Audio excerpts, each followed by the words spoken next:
그 부작용을 적게 하는 그런 거를 이제 최소 침습 척추 수술학회라 하고, 지금은 전체적인 그 세계 트렌드 자체도 한 50% 이상이 이제 최소 침습으로 하는 걸로 돼 있고, 그 최소 침습이라는 게 역시 과학 기술과 꼭 접목을 해야지 되는, 그러니까 조그만 좁은 공간에서 봐야 되니까 내시경이 필요하고, 또 거기를 찾아가야지 되니까 어떤 내비게이션의 어떤 개념을 가져야 되는데, 계속 이렇게 발전을 하고 있는 그런 과목입니다. 오늘은 이제 간단한 제가 이 나머지 2번, 3번을 이제 설명하기 위한 뭐 제가 어떤 뭘 하고 있는지 간단히 보여드릴 거고, 두 번째는 이제 척추 수술을 할 때 일단 컴퓨터나 인공지능 이런 것들을 이용을 해서 제가 관심 있는 거 뭐 여러 가지가 있지만 그 중에 한 토픽 2개를 잡았고요. 그다음에 포항이라는 이 지역, 여기서 살고 있고 저도 일로 내려와 있고, 여기를 이제 어떤 스마트 빌리지의 어떤 개념을 가지고 같이 연구를 한번 해보는 것도 현실적으로 충분히 가능한 거기 때문에 여러 지금 석학 여러분들과 같이 의견을 나누고 싶습니다. 지금 컴퓨터를 하시는 분들이기 때문에 저는 뭐 굉장히 그쪽으로는 이제 문외한이라서 제가 하는 것게 어린애가 이야기하는 것 같을 수도 있는데 이해해 주시고, 이제 척추만 했기 때문에 최소 침습 척추 수술 아까 얘기했지만은 이제 쬐끔 째고 하는 이런 것들이 이제 전 세계 트렌드가 돼 있고, 옛날에는 이런 게 트렌드가 안 돼 있었어요. 왜 그러냐면 의사가 주도를 하는 그런 병원의 시스템이기 때문에 의사가 하자 그러면 그냥 하는 그런 건데, 이제는 환자가 의사를 고를 수 있는, 의사를 선택할 수 있는 그런 시대가 왔기 때문에 그 환자들은 이거 조금 째고 결국 수술은 결과는 같은데 최소 치료를 하고 합병증이 적은 거를 찾아가게 돼 있습니다. 왜 옛날에 안 했냐면 이게 굉장히 어려워요. 조금쯤 조그만 공간에서 뭘 하려고 그러면은 손도 섬세해야지 되고 많이 트레이닝을 해야지 되고, 그냥 푹 째가지고 하면은 보기도 쉽고 간단한데, 그래서 힘든 수술입니다. 의사 입장에서는. 하지만은 환자를 위해서 좋고, 환자들이 또 이걸 선택을 많이 하기 때문에 할 수 없이 저희가 계속하게 되고 앞으로도 이런 것들은 각광을 받을 것입니다. 대표적인 게 이제 제가 내시경으로 하는 이제 수술을 많이 하고 있고, 내시경을 통해서 째지 않고 디스크를 이제 제거를 한다라는 거고, 내시경을 보면은 아주 굉장히 확대돼서 보고 위에 이렇게 움직이는 약간 핑크색 빛이 사실은 이제 너브입니다. 신경. 요 신경을 통해서 많은 이제 그 인풋 이 시그널이 왔다 갔다 하면서 사람이 움직이기도 하고 감각을 느끼게 하는 요 신경입니다. 이 신경이 눌려 있을 때 우리가 팔이 저리고 다리가 아프고 마비가 생기는 건데, 요거를 이제 내시경을 보면서 감압을 하고, 밖에서 보면 여기 가느다란 거의 뭐 작은 구멍을 통해서 터진 디스크를 이렇게 뽑아내는, 그렇지 않으면 이제 크게 절개를 해야 되는데, 이게 이제 내시경 최소 침습 수술이라는 거고, 디스크라는 거는 이제 여러분이 처음 보신 분도 있을 수 있는데, MRI에 보면은 뒤쪽이 이제 신경이 이렇게 지나가는 길이고 이게 빠져나와 있는 거죠. 이게 신경을 누르고 있으니까 내시경으로 수술을 해서 이걸 제거를 했다라는 그런. 수술 바로 직전에 뭐 이렇게 아팠던 분인데 수술 바로 직후 한 5분, 10분이면은 훨씬 더 좋아지는 거예요. 케이스 중에 이제 흉추입니다. 이거는 등. 사실은 이제 요추, 그 허리 부분은 마비가 생기지 않는데 흉추는 이제 신경 자체가 작기 때문에 의사들도 굉장히 꺼려하고 두려워하는, 잘못했다가 하반신 마비가 되면 그거 물어내는 돈만 해도 어마어마하니까. 근데 내시경으로 해서 이걸 안전하게 할 수 있다, 이런 거죠. 여기 뼈가 이렇게 튀어나와서 신경이 눌려 있는 건데, 웬만한 사람들이 오픈 크게 째고 해도 위험한 건데 이거를 내시경으로 우리가 제거를 한다. 내시경하는 그 장면입니다. 환자는 부분 마취가 되어 있기 때문에 다 깨 있어요. 깨 있는 거에 이제 큰 장점은 환자하고 제가 대화를 해가면서 계속 괜찮아요, 다리 한번 움직여 보세요라고 피드백을 얻을 수 있기 때문에 오히려 좀 더 제가 적극적으로 치료를 할 수 있습니다. 내시경이라는 그 작은 구멍을 통해서 드릴을 이용을 하고 레이저를 이용을 하고 어떤 첨단 기술을 이용을 해서 정확한 위치에 집어넣고, 신경이 눌려 있으니까 나중에는 신경이 헐렁헐렁해지는 것을 확인을 하면 이제 수술이 끝나요. 아까 그 뼈 조각이 누르고 있는 거를 제거하고 나면은 위쪽에 보면은 이제 약간 그 벌렁벌렁하고 이렇게 움직이는 이런 공간, 여기 이제 척수신경이 이제 감압이 돼 있는 거죠. 수술 후에 이제 여기 뼈 조각이 있던 게 제거가 된 그런 사진입니다.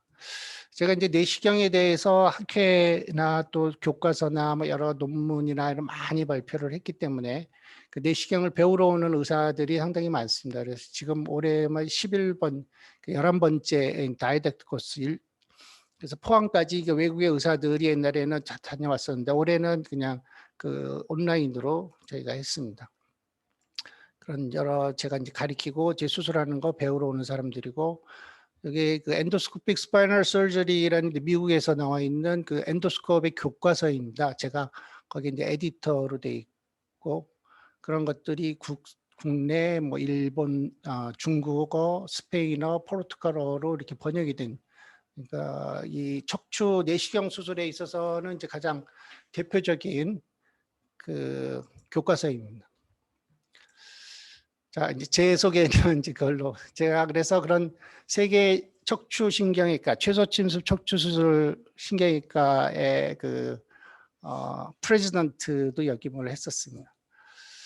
자, 두 번째는 이제 여러 분들이 이제 관심이 있어 할 분야입니다. 닥터 왓슨이라고 있습니다. 닥터 왓슨. 우리가 이제 암에 대해서 진단을 하는 거는 의사의 역할은 여러 가지 자료를 이용을 하고 여태까지의 여러 가지 그 치료의 경험, 논문 이런 것들을 종합을 하여 환자한테 가장 확률이 높은 치료의 그거를 제안을 하는 것이 이제 내과 의사들의 역할입니다. 근데 이런 이제 내과 의사의 역할이 자꾸 이제 컴퓨터로 자꾸 이제 전환이 될 수밖에 없습니다. 그래서 현재 그 최근에는 유명 대학병원에 내과 지원하는 의사들이 굉장히 많이 줄었어요. 어떤 대학은 뭐 내과 지원이 없어서 타 대학 출신들이 이제 내과 그 레지던트를 채우는 그런 경우까지 와 있습니다. 왜냐하면은 컴퓨터 자체가 AI가 자꾸 이게 인간이 하는 것들을 더 잘하기 때문에 지금 닥터 왓슨만 해도 암 환자에 대한 어떤 그 진단율이 인간이 보다도 훨씬 더 높고 또 치료법을 이제 제안을 하는 이제 그런 건데, 지금 이 닥터 왓슨만 해도 벌써 우리나라에 7개 병원에 들어와 있고, 이거를 통해서 암을 이제 진단을 하고 치료를 하는 이제 그런 경우입니다. 이 가격만 해도 왓슨 굉장히 비쌉니다. 그렇지만은 생각만큼 그렇게 효과적이지는 않은데도 그 사람들이 진단하는 것보다 훨씬 더 훌륭하고 빠른 시간에 하기 때문에 이런 닥터 왓슨이나 이런 것들은 앞으로도 이제 계속 더 확대가 될 그런 분야이긴 합니다. 우리나라에서 닥터 왓슨에 준하는 그런 닥터 앤서라는 거를 그 우리나라의 그 과학기술정보통신부가 한 500억을 들여가지고 개발을 지금 했습니다. 해서 지금 현재 병원들에서 이런 것들을 이용을 해서 환자를 진료를 하고 치료를 하는데 지금 적용을 하려고 아직도 이제 연구 중이, 그러니까 확인을 하는 중에 있습니다. 대개 이제 유방암, 대장암, 전립선암 이런 것과 그 치매가 많이 들어가 있더라고요. 뇌전증, 희귀질환 이런 거를 대상으로 하고 있고, 지금 국내에 37개 의료기관에서 임상 실험을 하고 있습니다. 자, 이게 닥터 앤서라든지 그 닥터 왓슨이라든지 이거는 이제 주로 이제 캔서라든지 어려운 그런 병에 대해서 하고 있는데, 거기에 들어가는 그 컴퓨터에 들어가는 용량이라든지 데이터는 어마어마하게 많습니다. 그래서 제가 이렇게 여러 의사들을, 여기 다녀가는 의사들 가르쳐보고 이렇게 얘기도 해보고 하면은 제가 뭐 잘났다라는 거가 아니고, 다른 의사들이 너무 그런 환자를 치료하는 데 있어서 기본에 못 미치는 그런 정보를 가지고 있고 그런 방향으로 치료를 하고 있어서 안타까운 마음들이 있습니다. 닥터 스파인이라는 어떤 AI 기반으로 하는 어떤 치료 진단의 툴을 만든다고 하면, 이미 기존에 나와 있는 닥터 왓슨이라든지 닥터 앤서라든지 이런 플랫폼에 스파인이라는 것만 적용을 한다고 하면 그거는 그렇게 어렵지 않지 않을까. 데이터로 쳐도 뭐 한 거의 0.1% 이 전체에, 그러니까 척추 환자가 어디가 아파서 왔고 어디가 불편해서 왔으면은 그 사람에 대한 어떤 데이터나 그런 것들을, 객관적인 것들을 거기다 입력을 시키면 이 닥터 스파인이 이 환자는 3번, 4번 오른쪽에 디스크가 있으니까 그거는 내시경으로 고쳐주고 운동은 언제부터 시작하면 된다라는 그런 앤서를 이제 주는 거죠. 기본적인 이제 시작은 어떤 그 진료의 가이드라인을 이제 만들어주는 건데 꼭 그렇게 하지 않아도 됩니다. 그거는 이제 참고만, 레퍼런스로 이용한다고 해도 되는 건데, 그런 이제 닥터 스파인이라는 거를 만들면 참 좋겠다. 그래서 이 닥터 스파인이라는 거는 뭐 다른 것도 마찬가지지만은 어떤 홍익인간의 정신이라고 거창하게 얘기해서 그 수많은 그런 환자들이 그 의사가 어떤 선택을 잘못함으로 인해서 안 해도 될 수술, 이게 안 해도 될 수술을 해야 되는 게 제일 안타까운 건데, 수술도 이것만 하면 되는데 괜히 이렇게 하다 보면은 그 환자가 나중에는 결국 페인이 되고 걷지도 못하고 돈은 돈대로 들고 가정이 파괴가 되고 그런 일들이 너무나 많이 있습니다. 그래서 이런 것들을 닥터 스파인이라는 거를 우리 그 컴퓨터공학과에 그 유능하신 분, 특히 관심이 있는 분이 저하고 같이 이렇게 하면은 좀 좋지 않을까. 자, 이제 닥터 스파인을 이제 만들려고 하면 제가 뭐 아무리 잘한다고 해도 저 혼자의 경험이 아니라, 제가 이제 여기 그 세계 그 뭐 전 세계 의사들이 다 있는데 이제 회장을 하고 이제 이런 사람들하고 그 전 세계 대가들하고 아주 끈끈한 인맥이 있기 때문에 그런 사람들과 같이 이런 우리가 얻을 수 있는 데이터들, 그런 것들을 충분히 얻어서 가이드라인을 만들고 하면은 그런 좋은 데이터나 이런 것들은 충분히 가능하지 않을까. 그러니까 휴먼 네트워크가 괜찮다는 제가 얘기를 드린 겁니다. 많은 의사들을 제가 가리킨 그런 경험이 있고, 그래서 이 단계에서 그 현재 나와 있는 닥터 왓슨, 또 닥터 앤서, 거기에 준하는 닥터 스파인이라는 거에 대한 거를 여기 컴퓨터공학과의 대학원에 계신 분들이라든지 관심이 있는 분은 나중에 저하고 연결을 해서 그런 것들이 뭐 과제가 되면은 더 탄력을 받아서 갈 것 같고, 또 공대 내에서 그냥 저하고 같이 한번 해보겠다는 분 있으면 연락을 주시면은 제가 기꺼이 즐거운 마음으로 해보겠습니다. 두 번째는 이제 직접 이제 수술에 대한 건데, 수술을 할 때 아까도 얘기 드렸지만은 최소 침습이라는 거는 째지 않고 벌리지 않고 타겟으로 우리가 저 안에까지 들어가야 되기 때문에 어떤 3차원적인 그 공간 위치를 가지고 정확한 위치에 정확한 각도로 들어가는 게 어떤 치료의 성공의 키포인트라고 할 수가 있습니다. 그래서 그런 거를 이제 기본적으로는 이제 스파이널 내비게이션 시스템이고, 내비게이션을 이제 가게 이제 전 단계에서 시뮬레이터, 스파인 시뮬레이터를 통해서, 그러니까 이게 그 VR이 되는 거죠. Virtual Reality를 통해서 어떤 트레이닝을 하고, 트레이닝하는 것 자체가 실제 상황과 거의 비슷한 상황으로 만들어주면은 그걸 통해서 내가 많이 습득을 하고, 이런 것들이 VR이지만 이걸 더 적용을 해서 조금 더 심층으로 가면은 그게 이제 결국은 내비게이션까지 되는 거거든요. 뭐 그런 부분에 있어서 척추라는 거는 이제 3차원적인 구조를 기존에 우리가 치료를 하고 수술하기 전에 CT, MRI 뭐 이런 것들을 이제 기본적으로 다 이렇게 입체적으로 찍어놨기 때문에 3차원적인 어떤 데이터가 있습니다. 정상적인.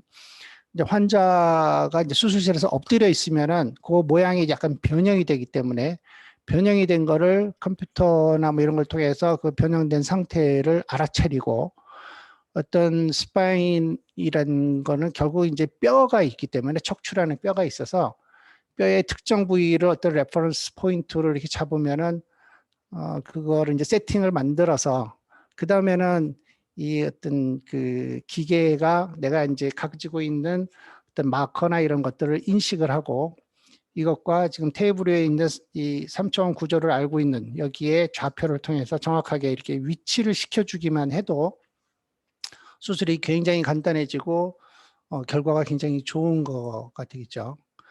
지금 이런 이제 그 메트로닉이라든지 이런 그 의료기기 회사에서 이런 부분들이 굉장히 많이 나와 있습니다. 실제 적외선 카메라나 이런 걸 이용하는데 이게 뭐 2억, 3억 이렇게 하는 것들인데 생각보다 이렇게 편리하지가 않고 정확도도 좀 떨어지기 때문에 항상 이거를 할 때는 실제 이제 모니터링을 이제 뉴로 모니터링에서 모니터링을 좀 많이 하고 하는데 좀 더 간단하게, 좀 더 정확하게 할 수 있는 그런 내비게이션 시스템과 또 우리가 연습을 할 수 있는 시뮬레이터. 요거는 이제 제가 간단히 옛날에 그 포항 공대의 대학원생 분인데 지금은 어디 독일에 갔나 그러신 분이에요. 그분하고 처음에 이렇게 만들었었는데 모형에다가 바늘을 찔러서 이 바늘의 끝이 어디로 가 있는지를 실제 수술할 때의 모양과 같은 이런 가상의 그거를 이제 주고 이 안에는 비어 있지만은 이제 요거를 이 바늘에 이제 두 개의 포인트를 만들어서 두 개의 포인트가 인식을 카메라가 하면은 요 팁, 바늘의 팁이 이 좌표에 X축에서는 어디, Y축에서는 어디쯤 가 있겠구나라고 이제 상상을 하는 겁니다. 실제 수술이 딱 이렇거든요. 실제 수술도 저희가 이제 외부에서 바늘을 찔러서 우리가 원하는 타겟으로 바늘을 찔러 넣은 다음에 그 바늘 안에다가 가이드 와이어를 넣고 가이드 와이어에 따라서 다른 그 다음에 조금 더 큰 그 내시경이 들어가서 수술을 하는 걸로 되어 있기 때문에 이런 것들을 이제 하는 것이 실제 수술인데 저거 바늘 제대로 찔러가지고 하는 것 자체만 해도 굉장히 어렵습니다. 실제적으로. 그래서 우리가 해부 카데바 워크샵을 근데 저런 걸 바늘을 찌를 때 실제 환자한테 연습으로 내가 좀 찔러 봅시다 당신 아무도 허락을 안 할 거예요 자기 몸을.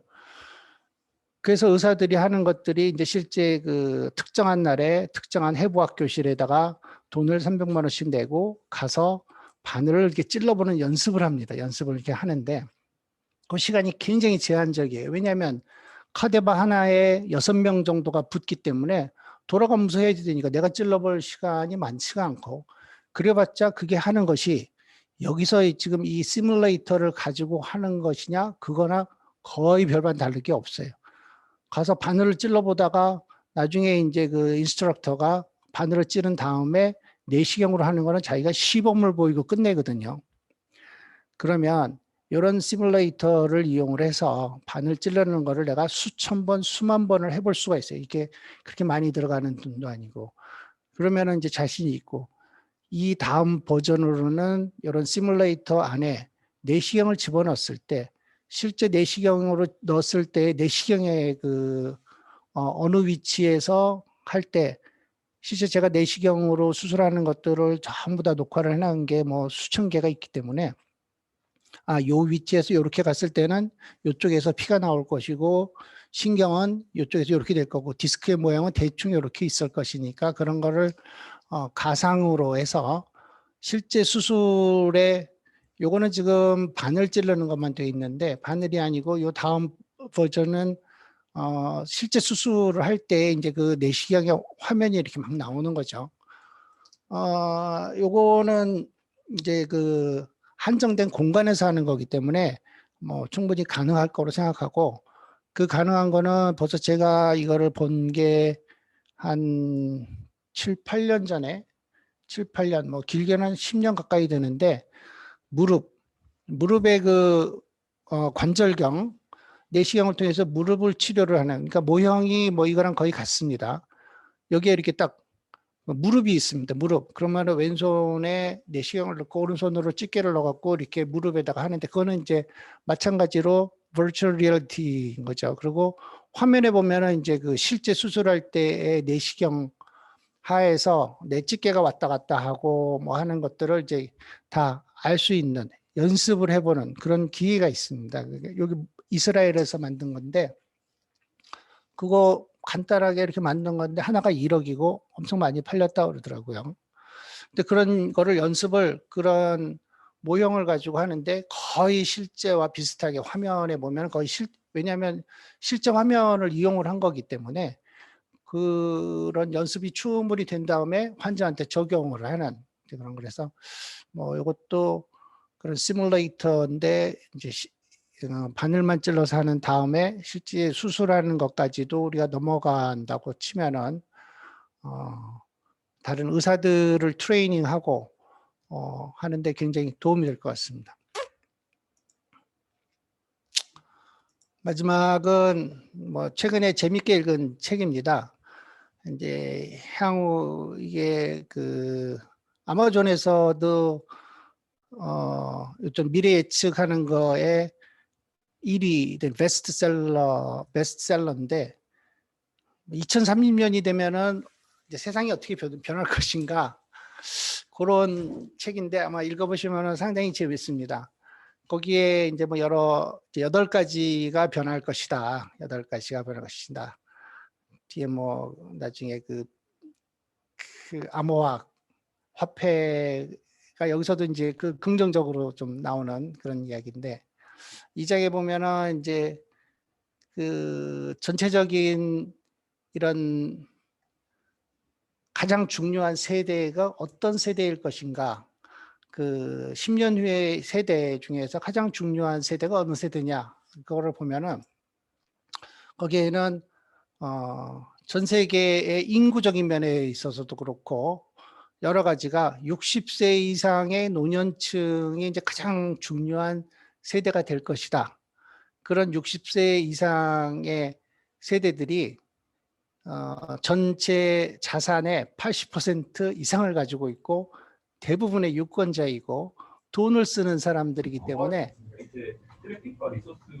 이런 그 모든 산업이나 이런 것들도 이런 은퇴한 사람들 이런 사람들에 더 관심을 가지고 나갈 것이다. 그래서 기업들 입장에서는 사실 제가 하는 이런 스파인 척추라는 분야에 있어도 이 나이가 들면은 허리가 다 어차피 자동차도 마찬가지로 오래 쓰게 되면은 처음에는 괜찮지만은 오래 쓰다 보면은 엔진에 문제가 생기게 되는 거거든요.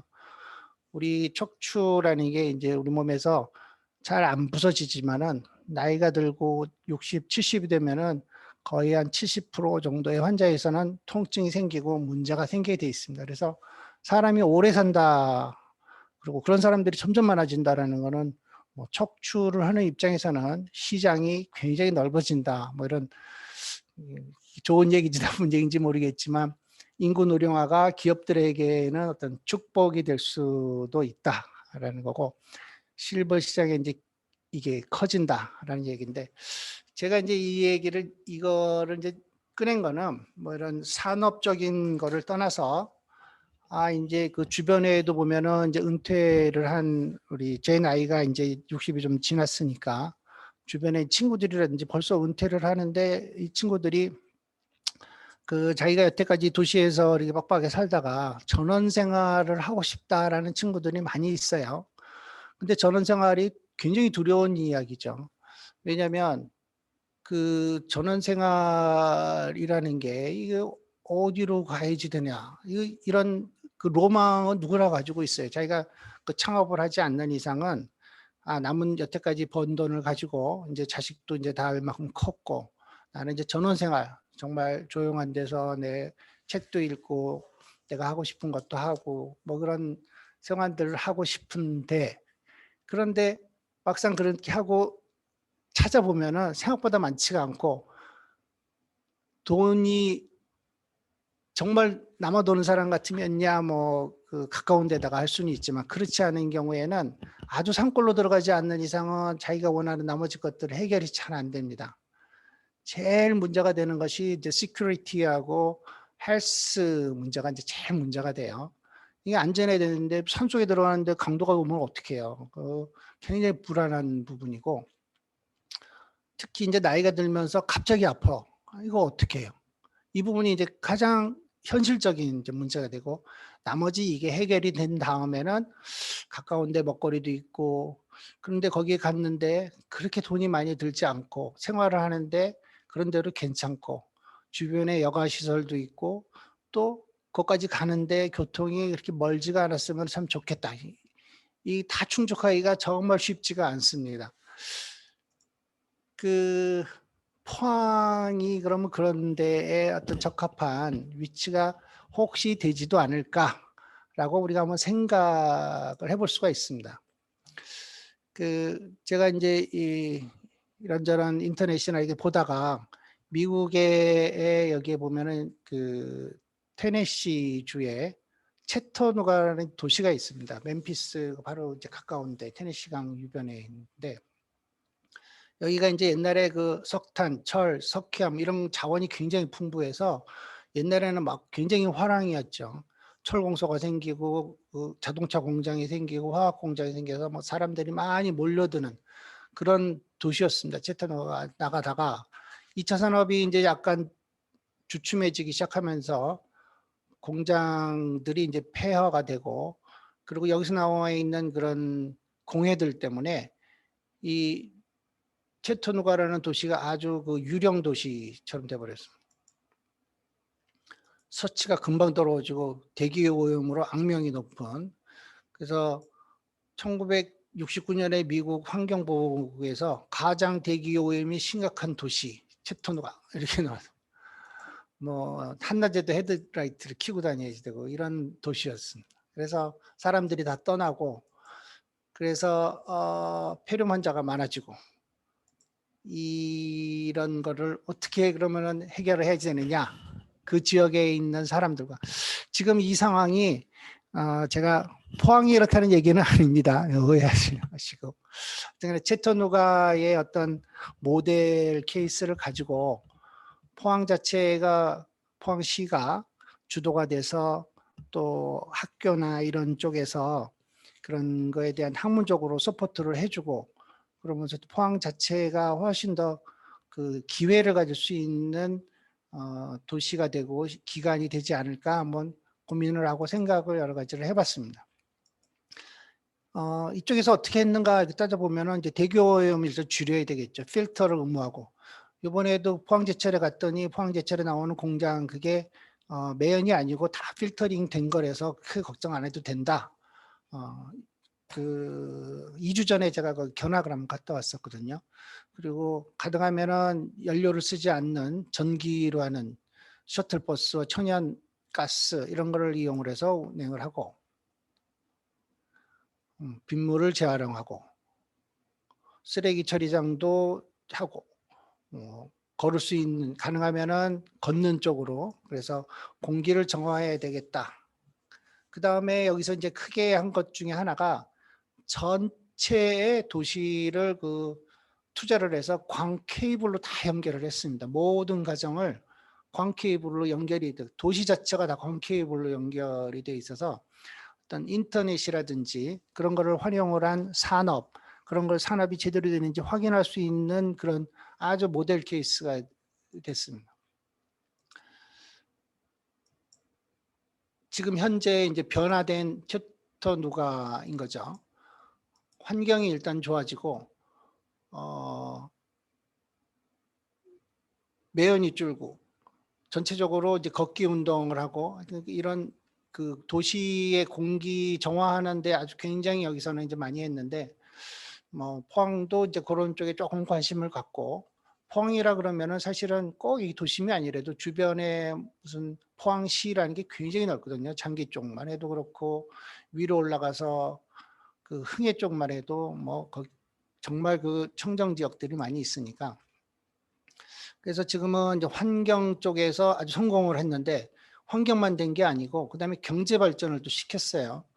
여기가 그런 광 케이블이 전체 도시에 다 돼 있기 때문에 첨단 어떤 산업을 하는 공장들의 어떤 부지 입장에서 굉장히 좋은, 서로 거기를 가고 싶어하는 그런 위치가 됐습니다. 이 광통신망 구축으로 인해서 뭐 미국의 이런 큰 회사, 아마존, 뭐 디베이스, 폭스바겐, 뭐 이런 큰 회사들이 이쪽으로 선호를 하는 그런 데가 돼 있고, 뭐 우리나라에서도 SK가 여기다가 그 공장을 만드는 걸로 이렇게 제가 뉴스에서 봤습니다. 그 시민과 기업의 어떤 움직임을 통해서 이 환경과 경제 발전을 양립시킨 도시로 거듭나고 있다. 이 포항이 이랬으면 참 좋지 않을까. 자, 우리 다시 포항을 들여보면은 포항의 장점이 굉장히 많습니다. 포항의 장점. 일단 뭐 해산물 풍부하지. 여기에 또 농산물도 굉장히 풍부해요. 그리고 중국에서 오는 그런 미세먼지 이런 것들도 중국에서 보면은 우리가 가장 먼 위치에 있고, 포항역과 KTX가 생겼죠. 비행기가 서울에서 왔다 갔다 하고 제주도에서 왔다 갔다 하는 어떤 교통면에서도 굉장히 좋고, 환경면에서도 좋고, 또 이 먹거리나 이런 거 괜찮고, 땅값도 훨씬 싸고, 여기에 그 포항시가 어떤 주도적으로 어떤 조금 더 적극적으로 일을 해주고, 그런 일을 할 때에 컴퓨터 공학을 하시는 여러분들께서 이런 것들은 플랫폼을 어떻게 만들어야 되고 컨트롤 타워는 어떻게 해지되고, 처음부터 아예 그 도시 개발의 어떤 계획에서부터 일일이 다 그거를 관여해 준다고 하면은 포항이 아마 그 나이 든 사람들이 가장 선호하는 그런 도시가 되지 않을까 이렇게 싶습니다. 자, 포항. 이 스마트 시티까지는 아니더라도 우리가 이제 스마트 빌리지라는 스마트 하우스가 모여 있는 거죠. 그래야지 이제 한꺼번에 단지를 만들어야지 컨트롤이 쉽기 때문에 이런 걸 한번 제가 구상을 해봤습니다. 은퇴하는 사람만을 기준으로 해도 됩니다. 아예 은퇴하는 사람들 포항으로 오세요. 뭐 이런 식으로 해도 되고, 그 전원 생활을 원하는 이런 은퇴자들이 걱정이 되는 이런 건강 문제, 보안 문제를 해결을 해주는데, 자, 어떻게 해결을 해줄 거냐? 포항인 경우에는 훌륭한 병원들도 나름 있고, 그리고 그런 이런 우리가 이야기하는 스마트 빌리지가 저 강원도 산골에 들어갈 필요가 없습니다. 뭐 가까운 데만 해도, 그러니까 뭐 예를 들어서 세명기독병원이나 성모병원까지 차로 이렇게 탁 달려서 한 20분 거리에만 해도 굉장히 땅들이 많고 빈 땅들이 많고 좋은 자리가 굉장히 많습니다. 그런 쪽에 인공지능의 어떤 마을을 만드는데, 그 인공지능의 마을은 어떤 스마트 요새 뭐 하우스에 많이 나와 있는 그런 것들인데, 집안의 기본적인 어떤 모니터링이 충분히 잘 돼 있고, 환자 자체의 어떤 모니터링도 돼 있고, 이런 환자의 모니터링과 집안의 모니터링이 그 경찰서나 이런 데와, 특히 이제 제가 제일 관심을 갖는 거는 이제 의사 입장에서 건강 문제인데, 그 본인의 어떤 그 의료 정보와 그런 것들이 뭐 어떤 통합 컨트롤 타워나 뭐 어떤 중심부가 있든지 병원에서 이게 누가 그거를 주도를 할지는 좀 이제 연구가 있어야 될 것 같습니다.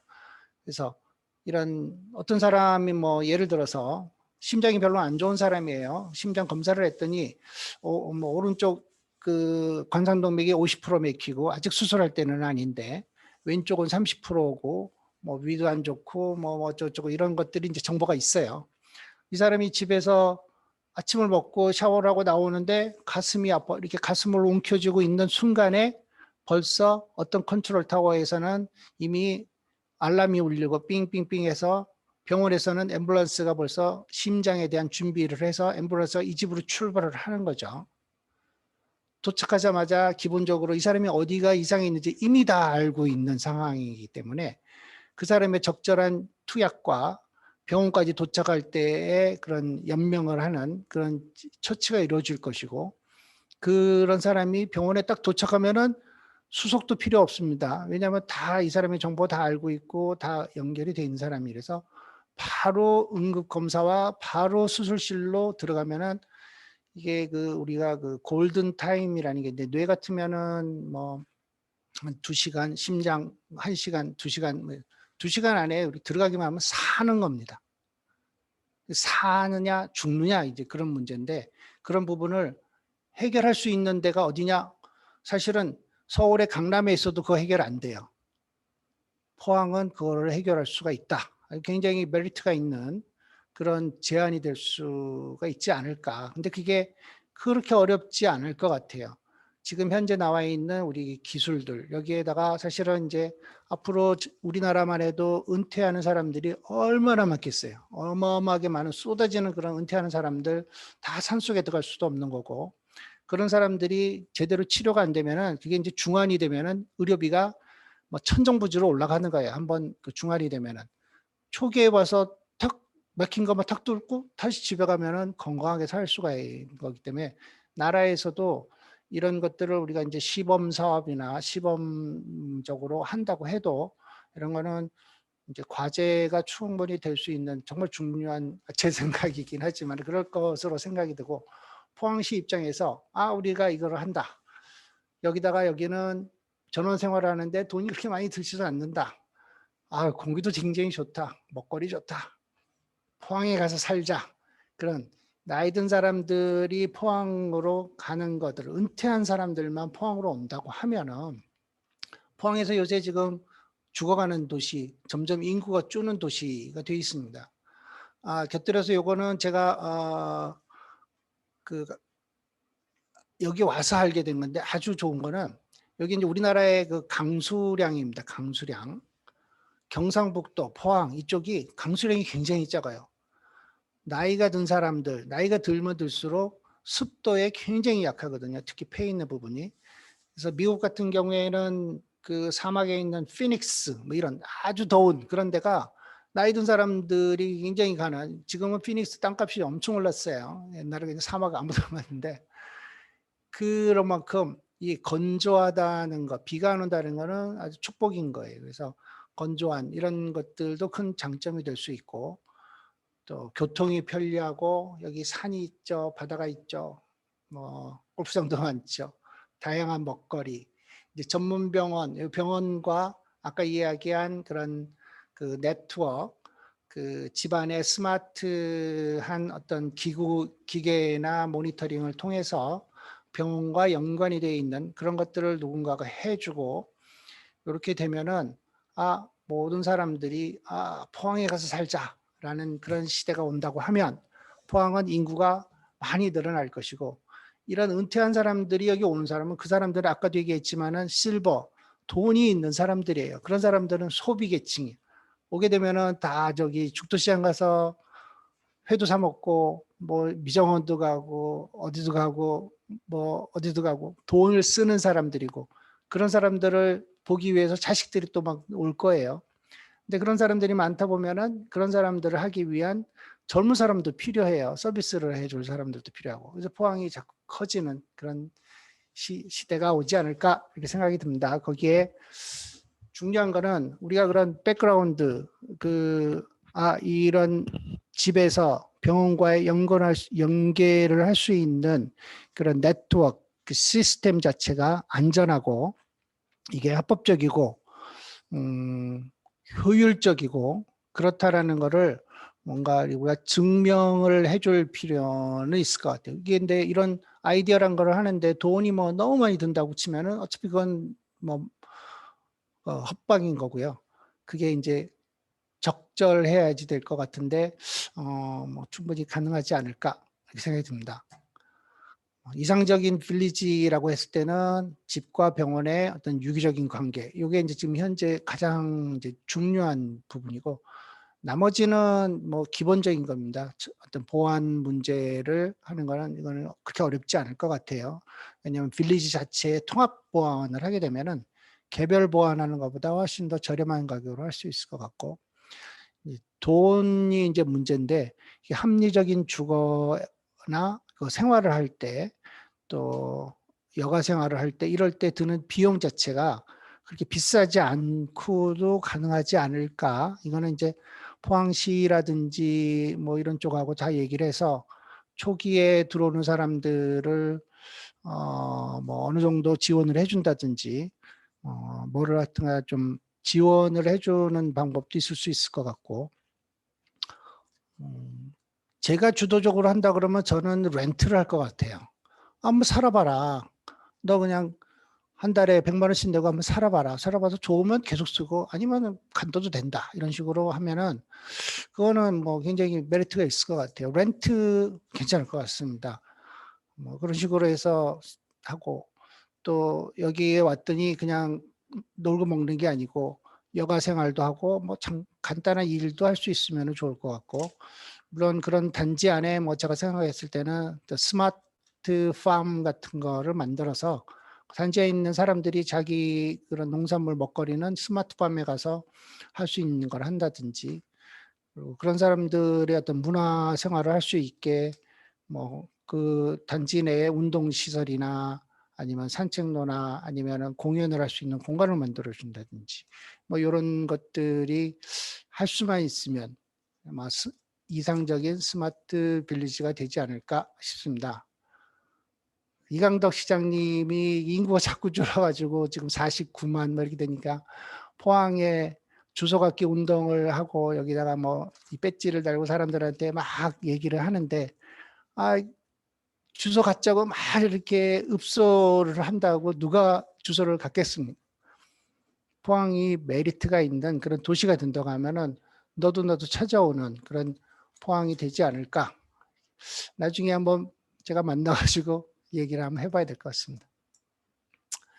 자, 오늘 제가 뭐 두서없이 그냥 그동안에 가지고 있던 생각들을 우리 홍 교수님께서 이렇게 기회를 주셔서 감사를 드리고, 잘 모르고 한 이야기다 이렇게 생각하시고, 혹시 그런 거에 있어서 저하고 또 공유할 내용이나 이런 게 있으면 제가 이제 spine.choi 이래가지고 이렇게 메일 주소가 있으니까 저한테 연락을 해주시면은 기쁜 마음으로 받겠습니다.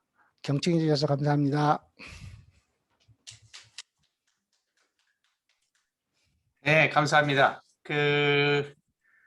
오늘 세미나 아주 잘 들었고요. 우리 학생들도 이런 척추 쪽 관련 수술, 그리고 그 관련해서 우리 인공지능 대학원 학생들이라든가 컴퓨터공학과 대학원생들이 연구 주제로 할 만한 것들 충분히 하신 것 같아요. 그래서 그 후반부에 말씀하신 살기 좋은 포항도 이 스마트 빌리지고 하고 하는 것도 우리가 도전해 볼 만한 그런 토픽이 아닌가 그렇게 생각을 합니다. 우리 학생들이 지금 질문을 여기 채팅방에 올려놨는데요. 최 원장님 혹시 채팅 가운데 거기 보시면은 올려놓은 거 혹시 보이시나요? 네, 보입니다. 네, 그래서 뭐 안녕하세요. 서울에서만 살다 처음으로 포항에서 살게 되었는데요. 생각보다 큰 규모의 종합병원이 없는 것 같습니다. 예전 저희 할머니의 경우도 지방에 계시지만 수술 등의 문제가 생기면 꼭 서울로 올라오셨는데, 이런 관점에서 봤을 때 포항시에 있는 병원 규모가 굳이 서울에 갈 필요 없이 대부분의 수술이 가능한 기반을 갖고 있는지 개인적인 견해를 여쭤보고 싶습니다. 고령자가 포항에 거주하는데 중요한 고려 요소가 됐다는 생각이 듭니다. 네, 그 답변을 드리면은 포항, 이게 고령자의 병원을 찾아가는 그런 병의 우리가 빈도수를 이제 봐야지 되는데, 뭐 척추는 자신이 있습니다. 척추는 오히려 서울에서 몇 가지도 찾아오고 전국에서 찾아오니까, 척추는 뭐 저 말고도 또 다른 병원들도 있고 척추는 있고. 두 번째로 이제 많은 것들이 이제 심장에 갑자기 이제 심장에 문제가 생겼을 때 어떻게 할 거냐, 갑자기 뇌 이상이 있을 때 어떻게 할 거냐라는 건데, 지금 현재 심장과 뇌는 정말 제가 그냥 객관적으로 생각해도 이 포항의 세명기독병원 또 S병원, 이번에는 이제 세명기독병원에서 또 뇌 병원을 만들었기 때문에 우리가 이야기하는 응급질환에 대해서는 거의 서울에 있는 큰 병원, 대학병원의 거의 뭐 95% 정도까지 수준까지 간다고 생각됩니다. 그러니까 믿어도 되는 거고요.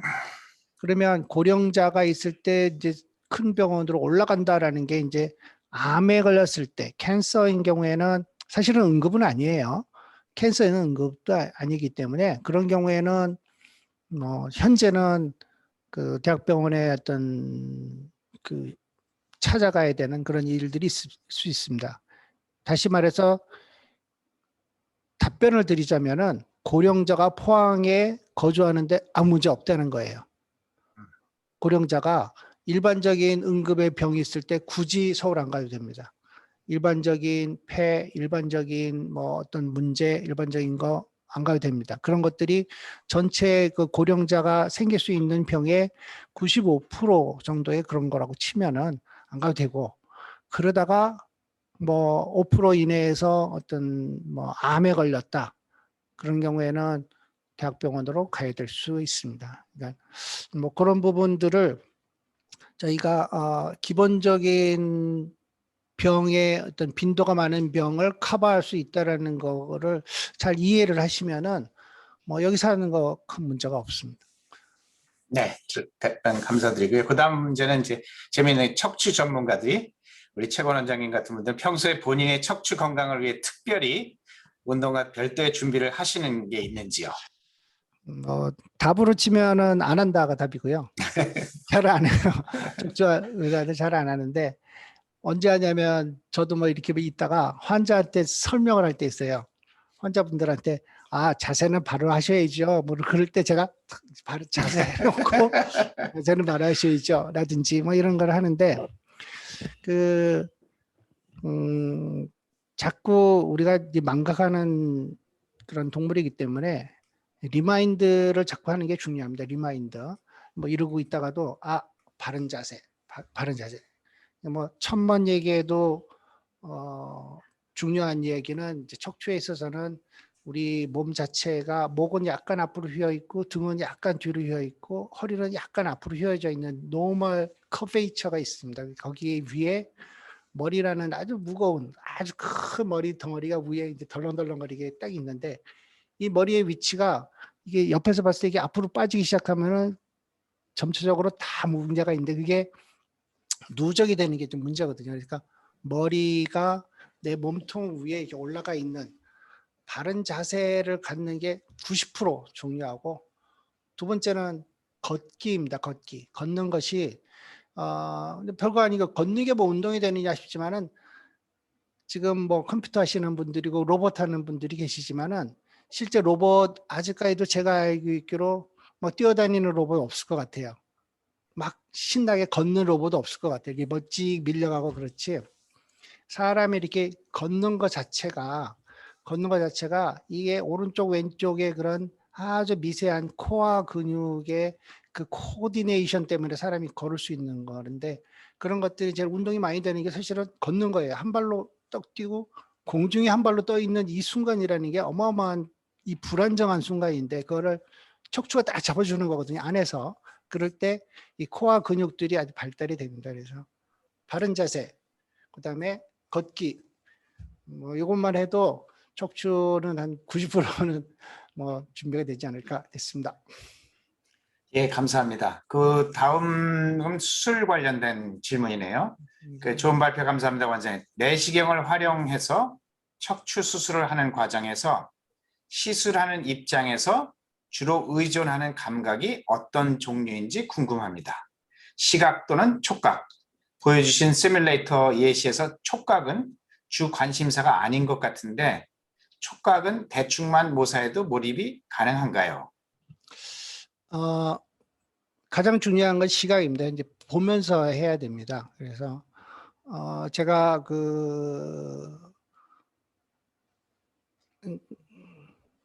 의사들을 교육을 시킬 때도 이야기하는 부분, 그러니까 시각이라는 거는 하나의 그 레퍼런스가 될 수 있는 건데, 공간 감각인 거죠. 공간 감각.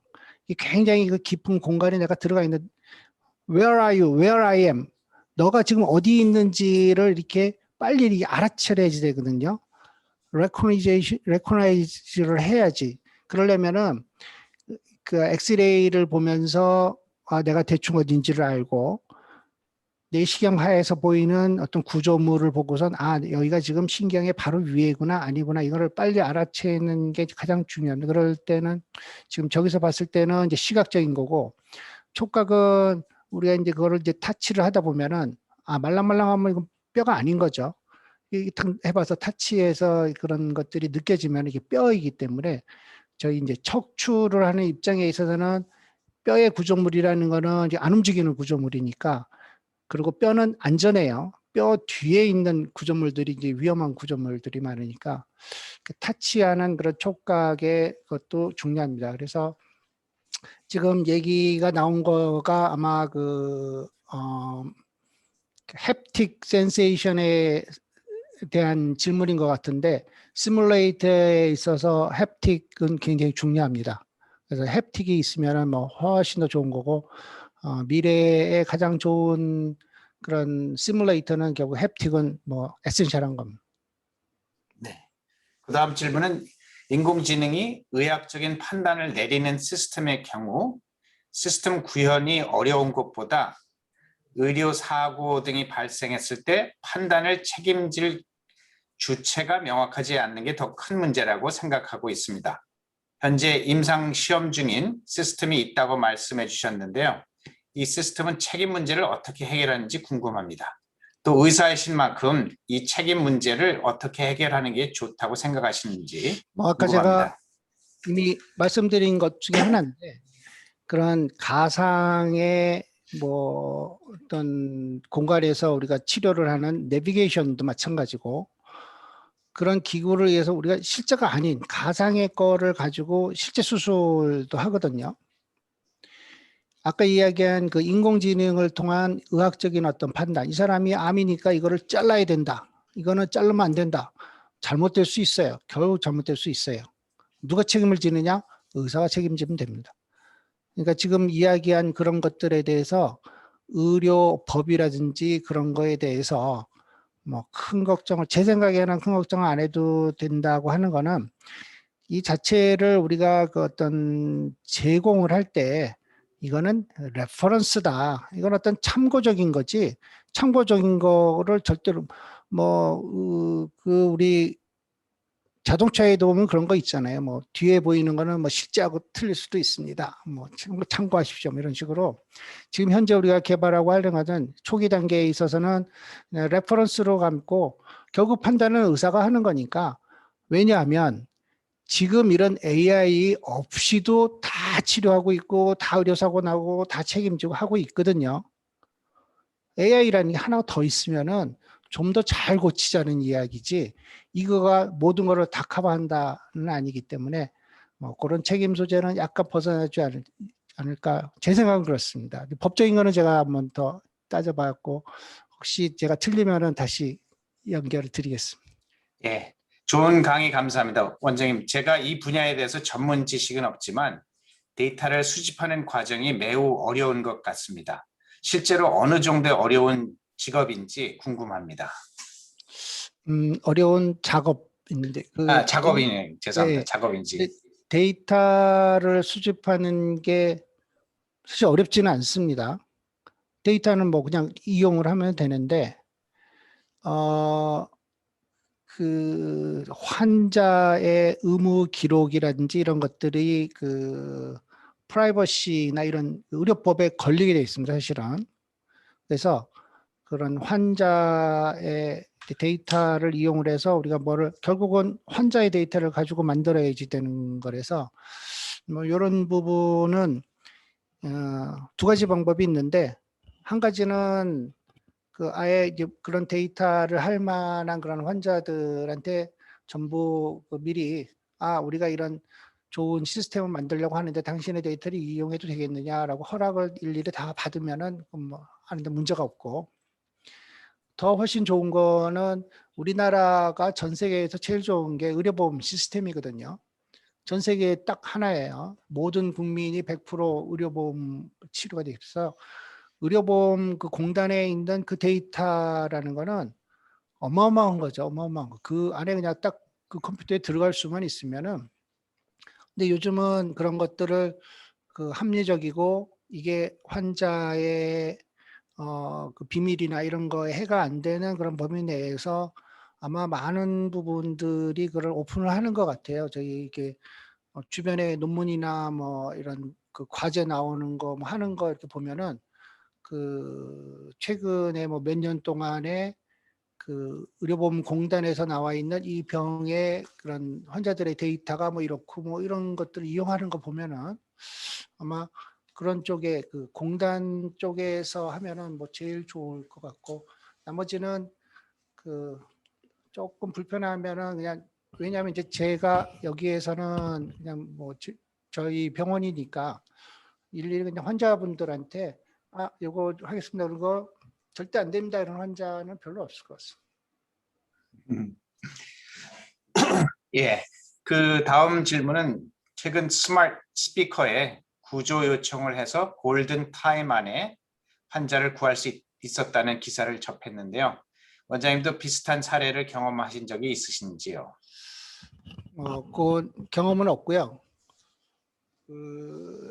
정말로 저거는 이제 스마트 스피커라는 것 자체가 얼마나 그 실현성이 있는 건지, 정말 그 신뢰도가 어느 정도인지가 제가 굉장히 궁금해요. 저런 스마트 스피커에 무슨 누가 장난할 수도 있고 아닐 수도 있고, 그 수많은 것들을 어떻게 저게 정말 감별을 하고 그 사람을 구하러 그 응급 구조단이 가는 것 자체가, 이게 저거는 이제 스마트 스피커를 잘못 이용한 사람한테 무슨 벌칙을 주는 벌이 없는 한에는 쉬운 얘기가 아닐, 그러니까 현실성이 별로 없을 것 같아요, 제 생각에는. 그러니까 우리가 어떤 구조 요청이라든지 무슨 뭐 그런 골든타임 안에 구하는 그런 이야기는 아주 잘 컨트롤이 된 신빙성이 있는 스마트 빌리지 안에 살고 있는 환자, 그 환자의 데이터나 그 환자의 특성이나 그 환자의 유전자적인 정보나 모든 정보를 신뢰하는 어떤 그 공간에서 가지고 있고, 이럴 때에 어떤 알람이 울렸을 때 우리가 출동을 해서 치료를 하고, 뭐 그것도 좀 아닐 수도 있지만은 그게 그나마 괜찮지. 그냥 스마트 스피커의 구조 요청, 저거는 그냥 뭐 핸드폰으로 119에 전화하는 거하고 뭐 무슨 차이가 있나 잘 모르겠어요. 네. 다음 질문은 의료 분야에 인공지능을 적용하는 과정에서 가장 힘드셨던 부분은 어떤 게 있을까요?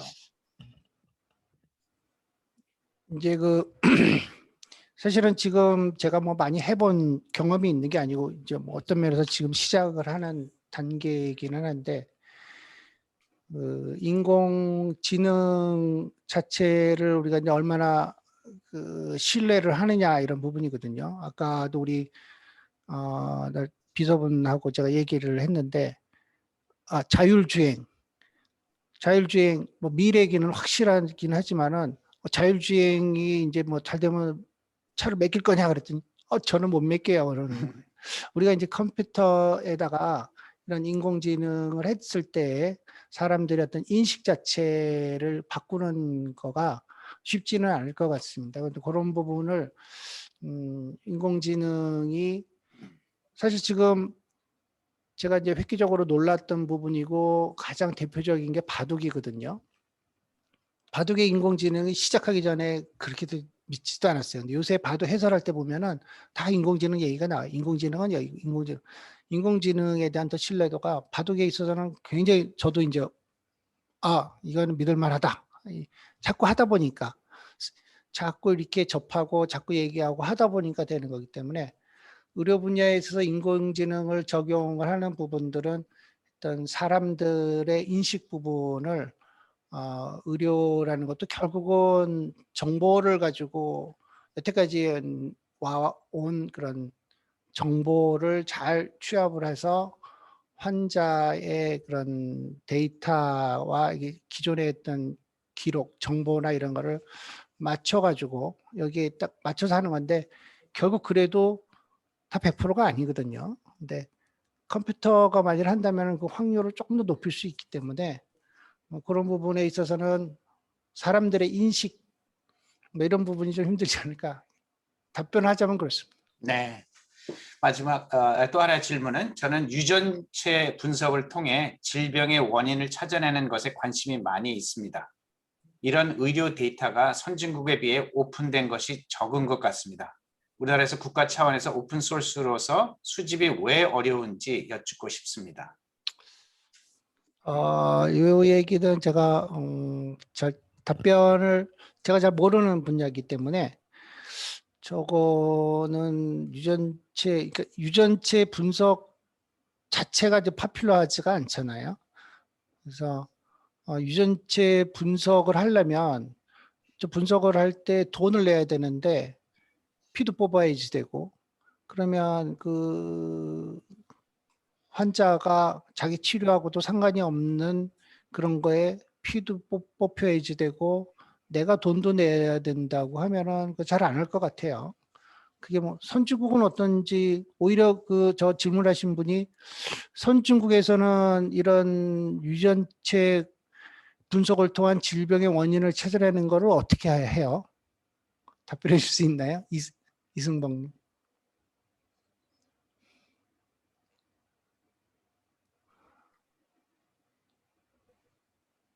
큰 병원 차원에서 환자들의 데이터를 수집합니다.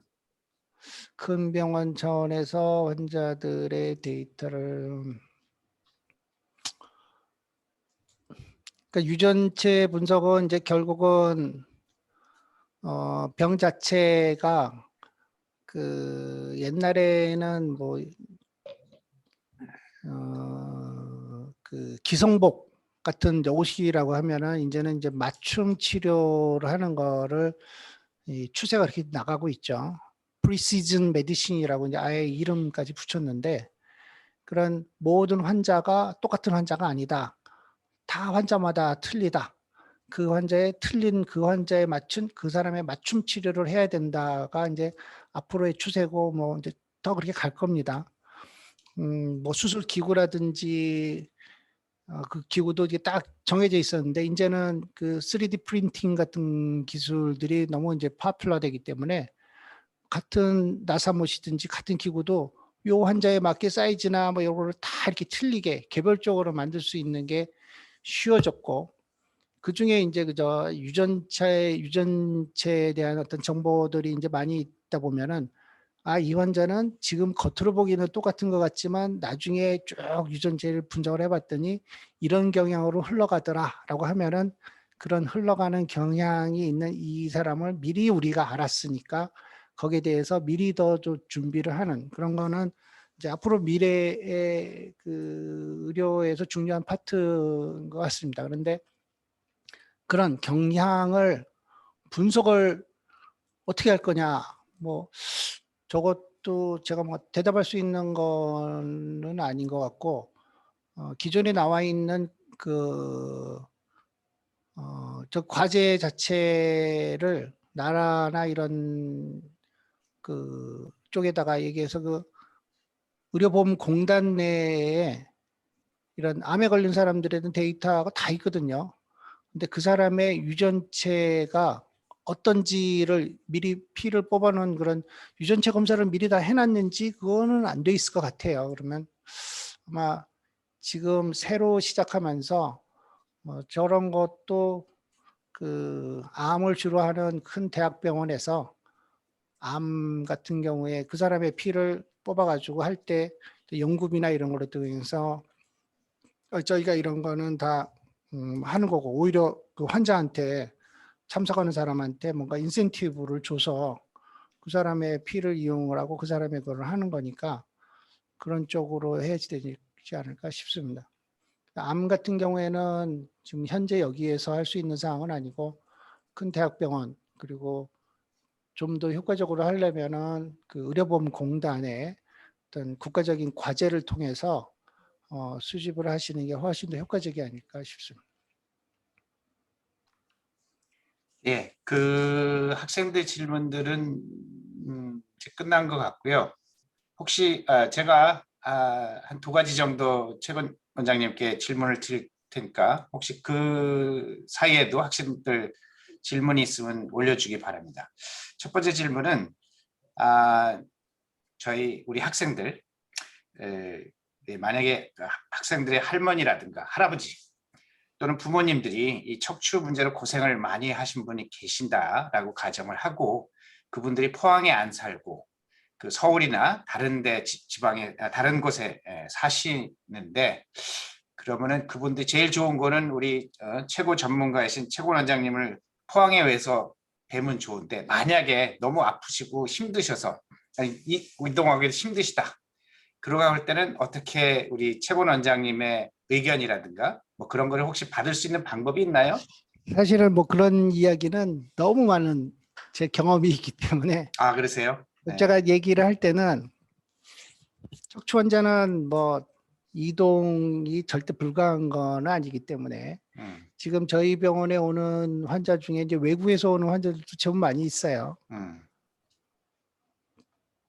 그 인도네시아 환자라든지 인도든지 뭐 저 터키든지 미국, 일본, 뭐 브라질 이런 데에 있는 환자들이 포항까지 찾아옵니다. 네. 허리에 그 디스크 때문에. 뭐 그쪽에 주변에 디스크 치료하는 병원이 얼마나 많겠어요. 싱가포르 뭐 이런 데만 해도 의사들 얼마나 많겠어요. 그래도 여기까지 자기 허리를 제대로 잘 고치는 사람 위해서 찾아오는 그런 사람들이 찾아올 때는 뭐 물론 이제 돈이 좀 있는 사람들이죠. 자기 보호자 데리고 와야지. 또 치료비도 굉장히 비싸지. 그런 걸 따지면은 우리나라에서 아무리 먼 데라고 해도 인도네시아보다 멀지는 않을 거예요. 그게 이제 첫 번째 제가 이제 뭐 가끔 얘기하는 거고 기본적인 건데 그래도 힘들다 그러면 제가 그래도 인맥이 좋거든요. 저하고 이렇게 친하게 지낸 사람들이 전국에 깔려 있습니다. 그리고 누가 척추를 잘하는지 제가 다 알고 있으니까 그런 것들은 제가 뭐 어디에 사는데 지금 힘들어서 일단 당장 하신다고 하면은 제가 그 근처에 가장 가까운데 믿을 수 있는 의사를 제가 추천해 줄 거고 추천해 주면서 이분은 제가 잘 아는 분이니까 좀 신경 써 주세요라든지 그런 멘트를 해줄 거니까 뭐 저한테 연락을 주시면 되겠습니다. 네, 잘 알겠습니다. 저 마지막 질문은 아까 닥터 스파인, 닥터 앤서 같은 것을 우리 포항공대 그 대학원생 또는 교수님들하고 같이 좀 개발을 했으면 좋겠다라고 말씀을 하셨는데요. 그 하나 아주 심플한 질문은 저는 인공지능 AI는 제가 어느 정도 연구해서 자신이 있는데 제가 메디컬 쪽, 특히 스파인 쪽에 그쪽은 전혀 깡통입니다. 이래도 공동 연구 가능한가요? 충분히 가능하죠. 왜냐하면 그거를 어떻게 이제 솔팅을 하고 그 정보가 이렇게 막 깔려 있는데 그 많은 정보를 이 환자에서 그거를 끄집어내는 그런 기술은 이제 제가 모르니까. 근데 제가 이제 할 수 있는 것들은 기본적인 어떤 데이터들을 드릴 거고 데이터를 주면서 결과도 저희가 드릴 거예요. 이런 뭐 예를 들어서 수술한 환자다. 그러면 수술하기 전에 이런 상태가 이런 상태였고 결론적으로 답을 우리가 해답을 알고 있는 거죠. 이렇게 했더니 좋았고 이렇게 했더니 안 좋았더라. 뭐 이런 답을 또 드릴 거예요.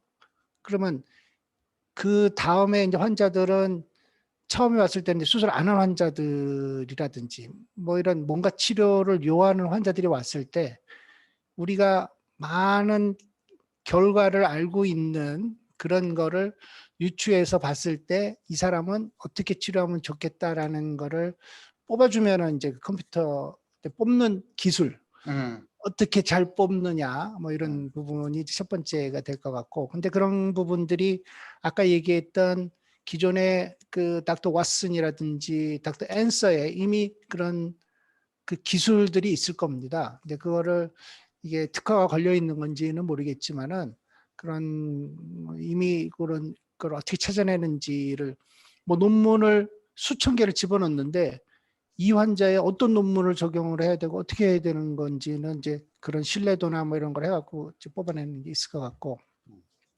지금 이제 그 우리가 의존하는 게 결국은 방사선의 어떤 데이터, CT, MRI, 엑스레이에 대한 데이터를 가지고 그거를 이제 어떻게 잘 인터프리테이션 해서 환자의 지금 통증하고 우리가 연관해져 가지고 치료를 해야지 되는데 이런 부분이 방사선 의사의 어떤 리딩이라든지 뭐 그런 게 있어야 되는지, 아니면 정말 그 다이컴 정도의 어떤 그 로 데이터만 집어넣어도 그 자동적으로 지금 AI가 이거는 어디가 병이다라고 바로 알아챌 수 있으면 이제 훨씬 더 좋기는 하죠. 이제 그런 부분에 있어서는 컴퓨터 하시는 분들의 어떤 문제일 것 같고, 그런 거를 이제 해결을 하는 부분에 있어서 이게 의료의 법에 걸리나 안 걸리냐. 방사선 MRI나 이런 거는 우리나라에서는 지금 그 방사선 의사의 판독이 있어야지만 그거를 하는, 방사선 의사도 먹고 살아야 되는데 그 판독료를 가지고 하는 건데, 그거를 마음대로 컴퓨터가 뭐 판독해버리면은 이런 부분이 좀 걸릴 수는 있겠습니다. 그러니까 의료 부분에 대한 그 정보가 없더라도, 물론 이제 그런 거를 과제를 하시는 분과 저하고 또 저 말고 이제 척추를 하는 다른 인볼브된 의사들과 뭐 좀 자주 만나서 얘기를 하다 보면은 그거는 큰 문제 아닐 것 같습니다. 그리고 우리 최 원장님 생각하실 때 이 닥터 스파이는 꼭 국내에서만 쓰는 것이 아니라 그렇죠. 전 세계 이 전 세계. 척추 전문의들이 그렇죠. 사용을 하고 그 척추 환자들을 빠르게 잘. 다르게 진단하기 그렇죠. 위해서 활용을 하시고 싶으신 거죠. 그렇죠. 맞습니다.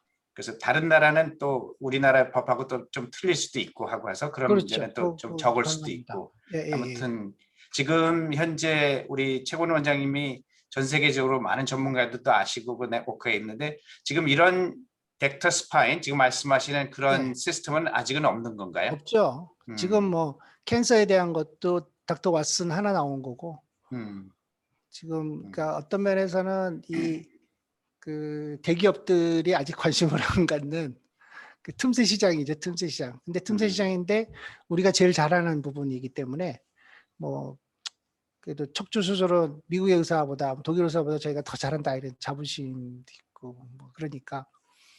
근데 그런 틈새 시장이지만은 나름 이 시장도 어마어마하게 크거든요.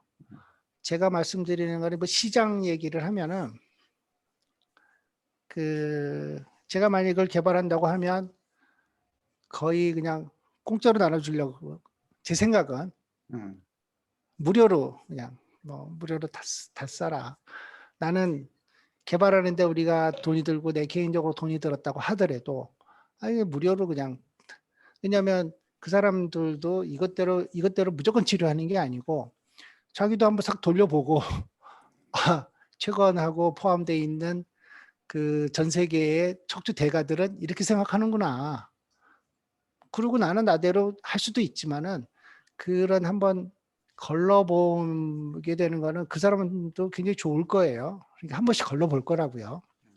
그게 간단하다면은, 이 입력을 하고 뭐 이런 것들이 간단하다면, 그런 소프트웨어를 전 세계 척추 의사가 다 쓴다고 생각하면 거기에 딸려 있는 그 소프트웨어에 뭐 조그만 광고를 집어넣는다든지 플랫폼을 뭐 만드시는 거예요? 그렇죠. 그거는 어마어마한 거예요. 그 척추 시장은 뭐 우리나라 예산 10배는 훨씬 넘으니까 그 척추 시장만 가지고도.